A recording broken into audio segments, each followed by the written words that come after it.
Peace, world, God's middle child, and this is the analog station where we hit pencil to paper to share some valuable wisdom. Currency is made in the trust of the Messiah. I'm spending it to get higher. Earth, wind, and fire singing reasons why I'm up early. Today I want to talk about the importance in how you direct your money. The importance the direction your money takes. The energy your money occupies. This lack of understanding is possibly blocking the way for more to come in. Now, we all love money. We need money for survival. But unfortunately, a lot of us have money and fear side by side. What do I mean? We love money so much that we fear the lack of not having enough. Or we have said money, but we fear in losing what we already have. Nonetheless, we have fear and money once again side by side, and wherever fear is, it wants to destroy. So that's a bad joyride for money to be in. This is possibly blocking the blessings for more money coming in, because subconsciously you are spending or you are directing the energy of money with fear in your subconscious mind. And again, fear is in the vehicle. But when you have the right information, when you have the right alignment, you understand money is a construct. Money is energy. Money is God in manifestation. You are the conscious player that gets to direct the energy the money occupies. Similar to a person with a weapon. A person with a weapon gets to direct the energy that weapon occupies. He could use the weapon for protection, or he could use the weapon for malice. As the conscious player, is on him to decide.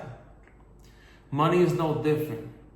And when you have joy and your generosity is involved in money, is in that energy, then you're literally giving your money for God to invest it and multiply it.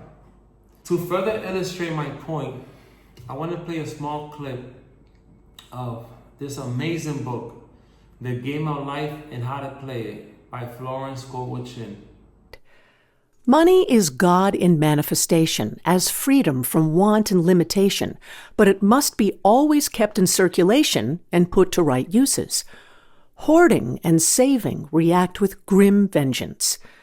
This does not mean that man should not have houses and lots, stocks and bonds, for the barns of the righteous man shall be full.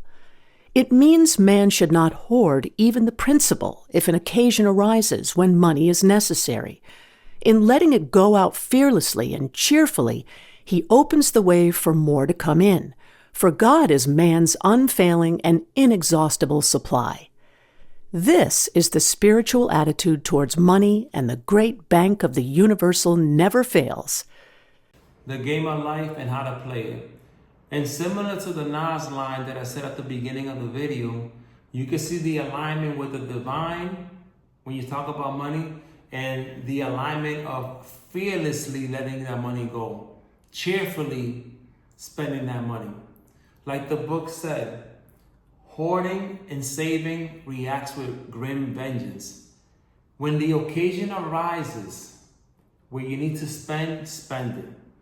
For instance, you've been saving, you saved X amount of money. A family member, a close family member, a dear family member to you is in need, doesn't have the funds, doesn't have the way, and it's a big situation. That's what that book means. Cheerfully, the generosity should come out of you. Cheerfully help out your family member. Cheerfully, understanding that whether that person gives you that money or not, God is in supply. You're in the kingdom of God. You're acting how God would act. Right? So you're in that kingdom, so he's going to multiply that money. That money's going to come back to you. Having that understanding and having that fearlessness of letting that money go opens it up. That's what we mean. It opens up the way for more. For the barns of the righteous man shall always be full. You have to know that and trust that. So you have to know that and trust that, and forget the people. Focus on the scriptures. Focus on the books. Focus on the knowledge. Forget playing the game, people versus people. Get the information, apply it, and you'll see how magic happens. You'll see how you're magically receiving, you're magically getting opportunity, things are aligning financially, because you're in tune with the divine, and you're directing your money accordingly, joyously. We live in today in an era of tips, right? I've seen in several occasions where people have been complaining about tipping. But the thing is that they're not looking at it. They're not spending enough time analyzing what that is. You're giving money to your fellow neighbor, to your fellow family member. It's like, let's say if you have a cousin or a niece, whoever that works at a restaurant, and you will be happy if she gets a good tip.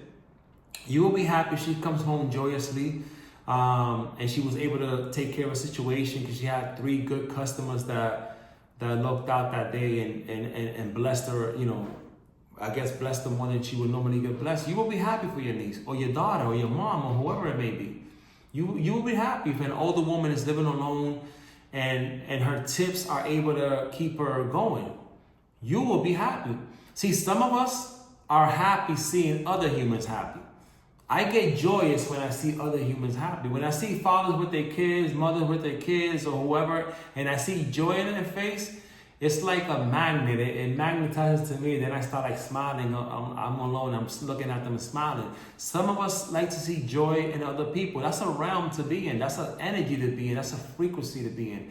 And when you're in that space, and you have no fear with money, meaning you like to tip joyously. You had a conversation with the waitress. You find out she's a single mom. Whatever, something in you motivated you to give her a little extra. You gave her 40% tip or 50% tip. It came out of you. It came out of you.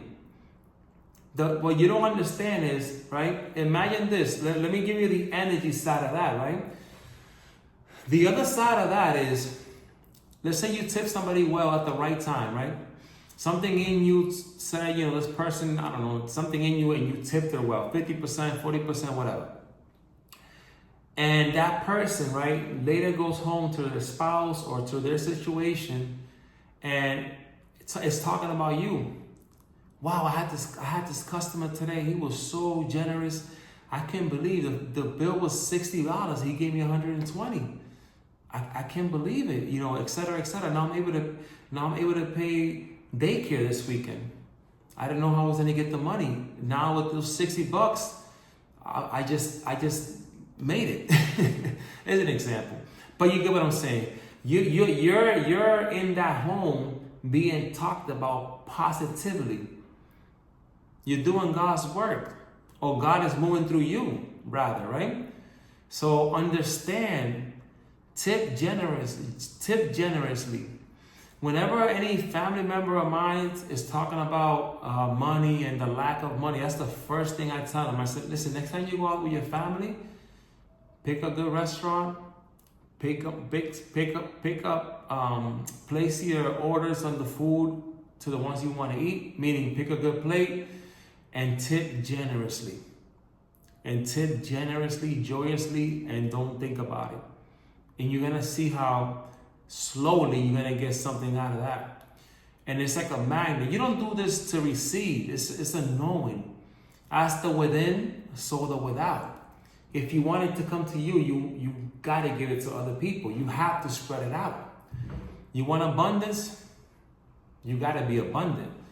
And a person that's abundant loves to take care of their fellow neighbors and their brothers and sisters, right? We love to see happy faces. We love to see people that are working hard, make money and take care of their problems. That's the abundance coming back in. It's a boomerang. You throw it. When you have money in the right alignment, you throw it, and like a boomerang, it comes back to you, and it actually comes back with more friends. in mysterious ways too. Don't question the ways money come in. When you get money in when you're opening up this generosity, right, and this fearlessness about spending, and you start seeing money come your way in very ways, even strange ways, don't question it. Understand that's God blessing you back. That's your investment, your return on investment. Again, you don't do this expecting, but that's how the universe works. So expect it, but spend it. More importantly, spend it joyously. Spend it with the right alignment, with the right energy you want your money to be in. You direct it. So if you're in the side of good, if you're in this space where you like to see other people happy, other humans happy, if you're in this space where you like to share, you like to, you're in that generosity state, then make sure you spend it happy, joyously, and you'll see how more will come your way. This is God's middle child. Peace, world.